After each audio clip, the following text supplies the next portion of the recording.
Hi, my name's Adam. Welcome to the channel. Thanks for joining us today. Today we're going to go through 5 tips for your first year retirement. We watch hundreds of clients walk into retirement and make mistake after mistake after mistake. Making that switch from, working, collecting a paycheck into retirement is a big transition, and we've talked about that lots on this channel. So I just want to give you kind of 5 points or 5 tips as you walk into retirement, just to help that, help be a smoother transition for yourself. Now, before I jump into the content, you might notice I'm talking a little funny today. My face is a little bit swollen. I think I'm a bit of a black eye this morning. So I've had some dental work done. I'm getting more dental work done. I'm not sure what's going on, but it sounds like about three more root canals coming. So if I'm talking a little funny today, if I look a little funny, I apologize, but I wanted to get content out to you guys. I know I have a lot of loyal followers. I do appreciate it, and I want to make sure I don't let you guys down. So I wanted to get a video today. But if I am talking a little bit funny, I apologize up front. So tip number 1 heading into retirement is be prepared to spend your money. And this is the biggest psychological shift. So when you hit retirement, it's really only about 10% financial and 90% psychological. It's a big mental shift to walk into retirement. The biggest one that we see day in and day out is you're in saving mode, okay? If you're kind of ramping up to retirement, you're in the financial mode still. You're save, try to build this big nest egg for retirement so you have more to spend. When you hit retirement, it's the opposite now. You're not putting money in, you're actually drawing money out. And for a lot of you, if you've built up big accounts, you might be pulling out a fair amount of money, okay? So you need to be prepared for that. Again, we put plans together and we say, look, you need to pull $80,000 a year out of your RSP. And you're sitting there saying, well, no, I've been saving $50,000 a year. I'm not pulling 80 out in 1 year. Like, that makes no sense. Well, it does when we put plans together. Everyone's number is different. The point is, be prepared to actually start ripping money out of your investments. That's what you're living off of. That's your paycheck now, okay? The second tip I have for you as you enter into your first year of retirement is make no rash decisions. And a lot of you will. A lot of you might, relocate, buy, sell a house. You might, not take out RSPs. You might try and create a zero tax bill. You might give away a bunch of money. You might do something a bit out of the norm, okay? For the first 12 months of retirement, try to keep your life as normal as possible, okay? I know you're not working anymore. You have 40 hours a week you got to fill with something. Keep it kind of level-headed, mild-mannered. Make sure you don't make those rash decisions, because that could cost you your retirement, okay? Again, some of these that we've seen is you enter retirement, you know that you have maybe $50,000, $60,000 a year to spend, and then you go buy a brand new vehicle that wasn't in the budget. And you're like, you know what? We want to do some travel. We wanted a safer vehicle. Okay, I get that, but that's a rash decision. Make sure if you do a large purchase, something like that, make sure it's part of the plan. Build a plan before you enter retirement. If you're already in retirement and you don't have a plan, get a plan in place. Know how much you can spend, where it comes from, how long it'll last, and how to fund large purchases like that. Okay? If you create a plan, it's no longer a rash decision. A rash decision is spending money or doing something out of the norm that you have not prepared for, and maybe that you don't have the money for. Before we jump into number 3, if you aren't already subscribed to the channel, please hit the subscribe button. Join our channel. There's, I think, 42,000 or so of you that are part of the channel. We appreciate every single one of you, trust me. And if you enjoy these videos, make sure to hit the thumbs up. It really does help get our videos out to more people. And as I struggle to fight through recording this video with a lot of mouth pain, I really appreciate it. So if you enjoy this video, hit the thumbs up, help it get out to more people. And again, we really do appreciate the views. The third tip as you enter your first year of retirement is to make sure you know when to take your CPP and OAS. And a lot of you will just kind of default, okay? So some of the defaults are, well, I'm 60 and I can take my CPP and I want the money as soon as possible, so I'm going to take it, okay? That's one that we see quite often. Another one would be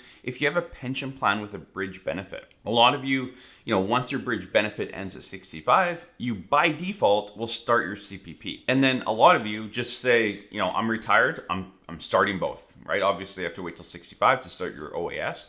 But those are kind of the 3, right? And the decision, if I asked any of you that kind of pulled the trigger on that, I said, like, why? Well, where's the financial data? Where's the financial planning behind it? And you don't have an answer for me. There is a right time and a wrong time to take your CPP and OAS, okay? It's different for everyone, but there is a right and a wrong time. Taking CPP at the wrong time could cost you, some clients hundreds of thousands of dollars in retirement, okay? And typically it's, if you took your CPP at 60, you have this much income. If you take it at 70, you have this much income. You have a lot more income typically if you delay your CPP and strategize the rest of your assets. A lot of you will say, no, Adam, there's no right or wrong time. It's all personal preference. I disagree. One thing that we will typically recommend for our clients across the board is if we run the numbers and it actually makes sense financially to delay your CPP and take it at 70, we will still typically take or recommend to take old age security at 65. Now, why? There's a bigger benefit to delay CPP, right? It's 0.7% per month versus 0.6. So that's benefit number one.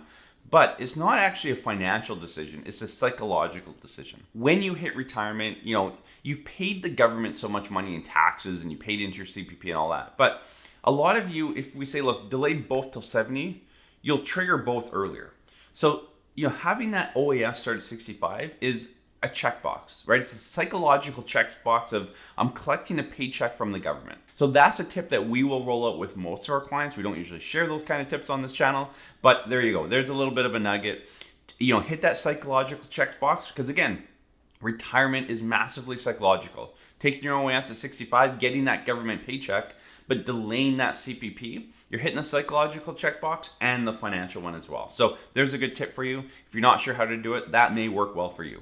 The fourth tip heading into retirement in the first year is have a tax strategy. And this is probably, struggle number 2 that we see outside of the kind of transition, having multiple income sources. Okay, so right now, if you're still working, you probably have one income source, right? You go to work every day, you come home every 2 weeks, money's deposited into your bank account.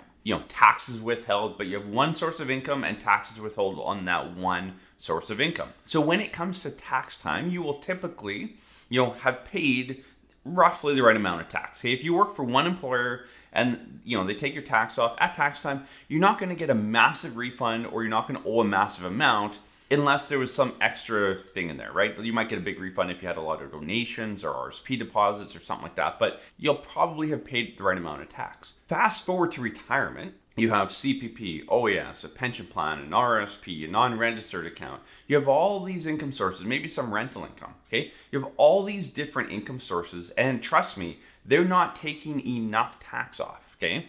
If you take your CPP and OAS, sometimes they're withholding none, maybe 10%.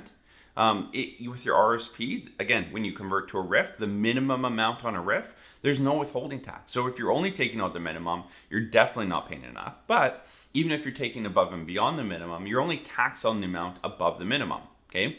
What happens typically in the first years, often 2 years of retirement, when you hit tax time, you haven't paid enough tax. Your $10,000 CPP and your $6,000 OAS and your RSP and all these income sources come together and you made $60,000, but you only had $6,000 or $4,000 of tax withheld. Paying tax isn't a bad thing in that situation, right?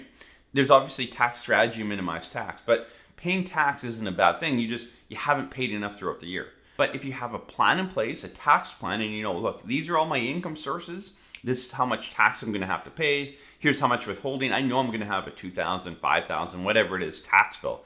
If you know that tax bill's coming, it's a lot easier to pay, right? So there's 2 ways to do this. Either you ask where you're getting income from, whether it's CPP, OAS, or RSP, wherever it's coming from, ask them to withhold more money so that when tax time comes, you have roughly a better amount withheld and you're not going to owe money. Maybe you'll get a bit of a refund. The other way to do it is just to have a plan and know, look, I'm not having enough tax withheld, but it's sitting in my accounts for longer and come tax time. If I have to pay $5,000, I have a plan where that money is coming from to pay that tax bill.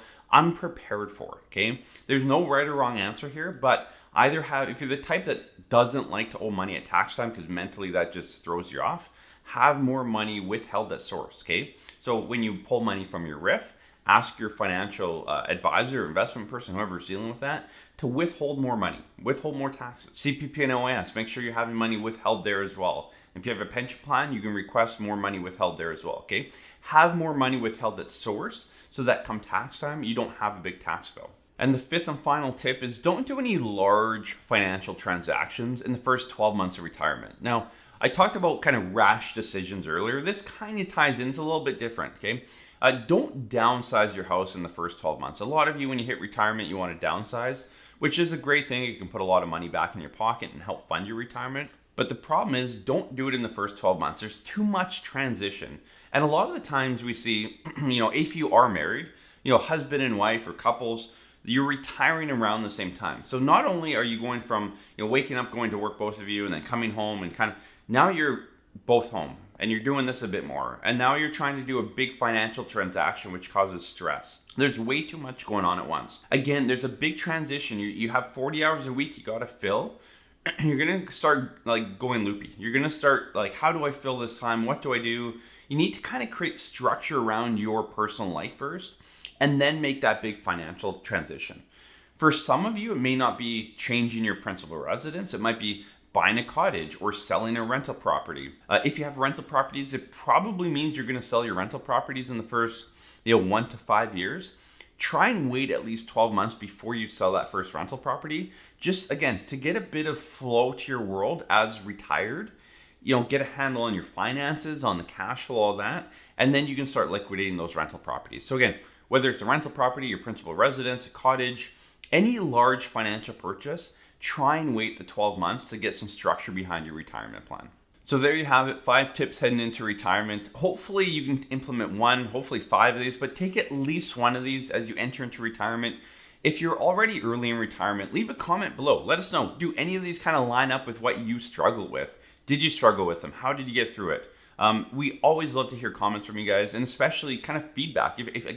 If you're in retirement, leave a comment below. It helps people that are kind of coming into retirement. Did I miss one? Was there a big struggle that you had that I didn't talk about here that you want to share? Leave that comment below. We always appreciate that. So thanks for joining us in this video. Sorry about the language, the face, all that, but hopefully you still got the content out of it. That's what's important. We'll see you in the next video.